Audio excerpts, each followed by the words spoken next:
Manufacturing industry development के YouTube channel पे आपका स्वागत है। और जैसा कि आपने पिछले वीडियो में देखा था, हमने बात की थी फोर्कलिफ्ट के बारे में। और हमारे साथ हैं हमारे एक्सपर्ट विवेक गौतम, जो पिछले 32 साल से मटेरियल हैंडलिंग इक्विपमेंट्स को देख रहे हैं और बहुत सारी नेशनल और इंटरनेशनल कंपनीज के साथ काम कर चुके हैं।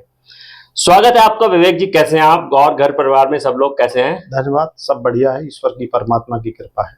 चलिए, तो आइए चर्चा शुरू करते हैं। आज का जो हमारा चर्चा का विषय है वो है कि फोर्कलिफ्ट को परचेज करते समय किन किन चीजों का ध्यान रखना चाहिए। क्या हमें फोर्कलिफ्ट परचेज करनी है या हम हायर भी कर सकते हैं? Indian forklift, imported forklift, forklift के स्पेसिफिकेशंस और किस तरह की फोर्कलिफ्ट हमें खरीदनी चाहिए, क्या स्पेसिफिकेशंस होने चाहिए, कितना ओपेक्स और कितना केपेक्स लगाना चाहिए, आज इन सभी चीजों के बारे में हम लंबी चर्चा विवेक गौतम जी के साथ करेंगे। तो विवेक गौतम जी, पहला जो सवाल मेरा आपसे है कि किन स्थितियों में हमें फोर्कलिफ्ट परचेज करनी है और किन परिस्थितियों में हमें रेंट आउट करना चाहिए अपने सिस्टम को। इसमें दो ही चीज़ हैं। फोर्कलिफ्ट अगर आपको खरीदनी है, परचेज करनी है, तो आपका जो वर्किंग आवर्स 12 घंटे से कम है तो आपको खरीद लेनी चाहिए। 8 से 12 घंटे के बीच में है। और अगर आपका working hours round the clock है, 24/7 है, 365 डेज है, तो मेरा जो इवेल्युएशन है उसके हिसाब से फोर्कलिफ्ट रेंट आउट करने में ज़्यादा फायदा है, क्योंकि उसमें जो मैन पावर है, जो मेंटेनेंस है, वो सारे जो चैलेंजेज है उनसे आप ऑलमोस्ट बाहर आ चुके होंगे। क्योंकि आज की तारीख में ब्लू कॉलर जो जॉब हैं, जो मेंटेनेंस करने वाले लोग हैं, उनकी काफ़ी इंडस्ट्रीज़ में काफ़ी कमी है और हर इंडस्ट्री उन चैलेंजेस को फेस कर रही है। अगर 8 से 12 घंटे के बीच में है तो फोर्कलिफ्ट अपनी खरीदें, उसके लिए मेंटेनेंस के लिए आउटसोर्स कर दें, तो वो आपको ऑब्वियसली कॉस्टली नहीं पड़ेगी और उसका आरओआई भी आपका टाइम से निकल आएगा। और सबसे जो इम्पोर्टेंट है कि आज फोर्कलिफ्ट कोई भी खरीद लें, कैपेक्स या ओपेक्स, उसको मेंटेन करना एक बहुत बड़ी बात है। तो अगर आप मेंटेन नहीं कर सकते तो आपको फिर ओपेक्स में ही जाना चाहिए। अच्छा, जो फोर्कलिफ्ट को हम किसी को ठेके पर दें काम के लिए या उसे आउटसोर्स करें, जो भी हम उसे कहते हैं, तो वो आउटसोर्सिंग करते समय हम अपने कॉन्ट्रैक्ट में किन किन चीजों का ध्यान रखें जिससे कि आगे जाके परेशानी ना हो? आउटसोर्स करते समय सबसे पहले तो ऑपरेटर आपके स्कोप में नहीं होने चाहिए। आजकल दो तरह के चल रहे हैं, एक तो ड्राई रेंट चल रहा है विदाउट ऑपरेटर, दूसरा जब आप आउटसोर्स करें तो ऑपरेटर भी जिससे आप मशीन रेंट आउट कर रहे हैं, रेंट पे ले रहे हैं, उनके स्कोप में होनी चाहिए और मेंटेनेंस उनके स्कोप में होनी चाहिए। अच्छा, इसका मतलब है कि अगर हमने रेंटिंग की है तो हम पूरा सिस्टम रेंट आउट करें, पैकेज में काम, मतलब ऑपरेटर भी हमारा आउटसोर्सिंग का बंदा ही लाके देगा। जी जी। तो इसमें जो आउटसोर्सिंग या रेंटिंग होगी उसमें प्राइसिंग किस तरह से डिफाइन होती है? देखो, ऑपरेटर की जो कॉस्ट है हर स्टेट का अलग अलग है। कहीं मिनिमम 21,000 में भी मिल जाता है, कहीं 25,000 में। तो जो ऑपरेटर की कॉस्ट है वो 21,000 से लेके 27,000 तक वेरी करती है। डिपेंड करता है वो स्टेट कौन सी है। अच्छा, मोटा मोटा है एक शिफ्ट का। ओके, अब हम दूसरी चीज पे आते हैं कि फोर्कलिफ्ट्स के अभी आप कई सारे ब्रांड्स हैं, कुछ इंडियन ब्रांड्स हैं और कुछ इंपोर्टेड ब्रांड्स हैं। तो कब हमें इंडियन ब्रांड की मशीन खरीदनी चाहिए और कब हमें इंपोर्टेड ब्रांड की तरफ जाना चाहिए? ऐसी क्या बिजनेस कंडीशंस हैं जो इंडियन ब्रांड्स को फेवर करती हैं और क्या ऐसी बिजनेस कंडीशंस हैं जो इंपोर्टेड ब्रांड्स को फेवर करती हैं? वो कहीं 8 से 10 घंटे का अगर वर्किंग ऑपरेशन है तो इंडियन ब्रांड कोई बुरे नहीं है। इंडियन ब्रांड जो है परफेक्ट ब्रांड है। आपका मशीन सस्ती पड़ेगी, मेंटेनेंस भी सस्ती पड़ेगी। अगर आपका ऑपरेशन 24/7 का है तो आपको इंपोर्टेड ब्रांड पे जाना चाहिए। इंडियन ब्रांड में गोदरेज, बोल्ट, कियोन और एस हैं, और इंपोर्टेड ब्रांड में टोयोटा, लिंडे, जोइंडेज, Doosan, Hyundai, Still, Mitsubishi, Caterpillar, बहुत सारे ब्रांड हैं, हेली, हंचा।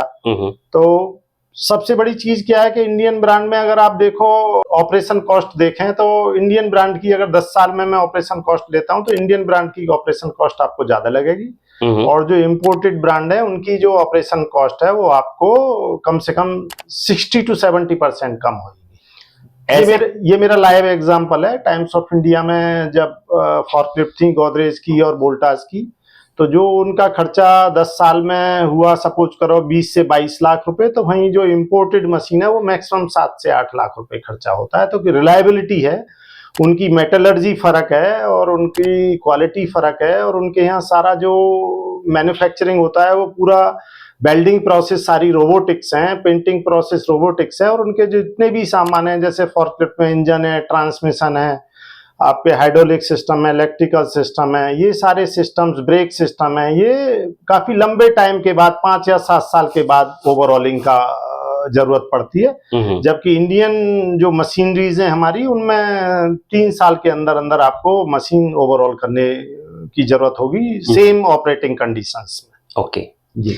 अब एक और इम्पोर्टेंट क्वेश्चन जो हमारे बिजनेस ओनर्स के सामने, परचेज हेड्स के सामने आता है कि हम अपनी जो मशीन खरीद रहे हैं उसको किस स्पेसिफिक, मतलब स्पेसिफिक्स हम कैसे डिफाइन करें, स्पेसिफिकेशन कैसे डिफाइन करें जिससे कि हम ज्यादा महंगी, मान लीजिए कि हमारी जरूरत तो है मारुति कार की और हमने खरीद ली मर्सिडीज, तो हम ये कैसे डिफाइन करें कि हमारी फैक्ट्री की रिक्वायरमेंट क्या है, कौन से ऐसे टेक्निकल स्पेसिफिकेशंस हैं जो हमें आज भी और आने वाले 10 साल तक भी, मान लीजिए हम 10 साल की इन्वेस्टमेंट करते हैं, तो टेक्निकल स्पेसिफिकेशंस में किन किन चीजों का ध्यान रखना चाहिए?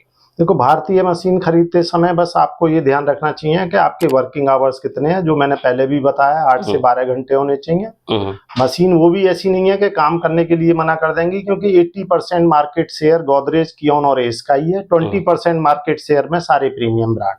मैं जानना चाहता हूं कि वेट, हाइट, ये सबको कैसे हम मेजर करें? वेट हाइट का ऐसा है कि कोई भी 3 टन की फॉर्कलिफ्ट लेते हो तो आपको कितनी ऊंचाई पे कितना वजन रखना है वो आपको देखना पड़ेगा। लोड चार्ट के हिसाब से 3 टन की मशीन लास्ट हाइट पे अगर 4.5 मीटर है तो करीब 1500 किलो वजन रखती है, और अगर 6 मीटर की हाइट है तो 1200 केजी वजन तक रखती है। वो लोड चार्ट हर मशीन के ऊपर लगा हुआ होता है। और दूसरा, आपका फॉर्क साइज क्या है, या कोई अटैचमेंट अगर आप लगाते हैं फॉर्कलिफ्ट्स के ऊपर कोई भी, तो उस अटैचमेंट का वेट उसमें से माइनस होगा। एक और चीज है कि जैसे हम कुछ कंपनियां हैं वेट कैरी करती हैं, तो वो उसकी मशीन खरीदने से पहले क्या हमें ट्रायल रन भी लेना चाहिए या उसकी कोई आवश्यकता नहीं होती? नहीं, ट्रायल रन की ऐसी कोई जरूरत नहीं है। उसका पता होना चाहिए वो कितने बाई कितने के वेट में, और लंबाई, चौड़ाई और वेट की क्या हाइट है, वो बस पता होना चाहिए।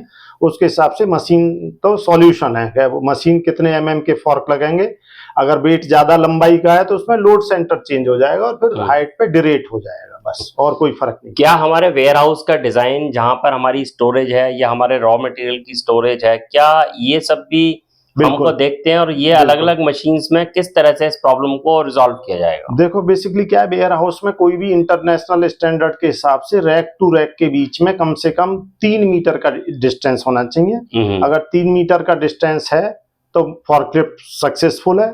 3 टन तक की अगर नहीं है तो फिर दूसरे किसी इक्विपमेंट पर जाना पड़ेगा। उसमें रीच ट्रक भी हो सकता है, बीओपीटी भी हो सकता है, स्टैकर भी हो सकता है, हाई रीच ट्रक भी हो सकता है, आर्टिकुलेटेड फॉर्कलिफ्ट भी हो सकती है। बहुत सारे सॉल्यूशंस हैं। वो उस समय आपकी आयल स्पेस बोलते हैं उसको, रैक टू रैक के बीच में डिस्टेंस, उसके हिसाब से फिर इक्विपमेंट जो है वो सॉल्यूशन है।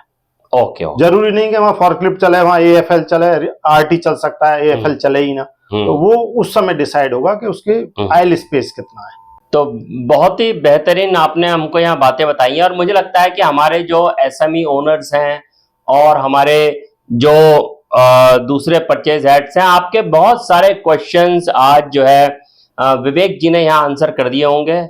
बेसिकली मेन चीज इसमें ये है शर्मा जी कि आपका बजट कितना है, आप उसके हिसाब से फॉर्कलिफ्ट चूज कीजिए, और आपका ऑपरेशन टाइम क्या है। ओके। कस्टमर के बजट के हिसाब से हम उसको वो दे सकते हैं सॉल्यूशन। ओके, तो चलिए, बहुत अच्छा।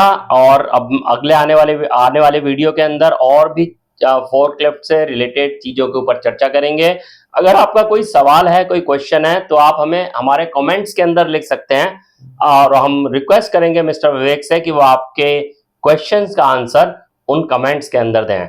मैन्युफैक्चरिंग इंडस्ट्री डेवलपमेंट फाउंडेशन के यूट्यूब चैनल को फॉलो करने के लिए, शेयर करने के लिए थैंक यू।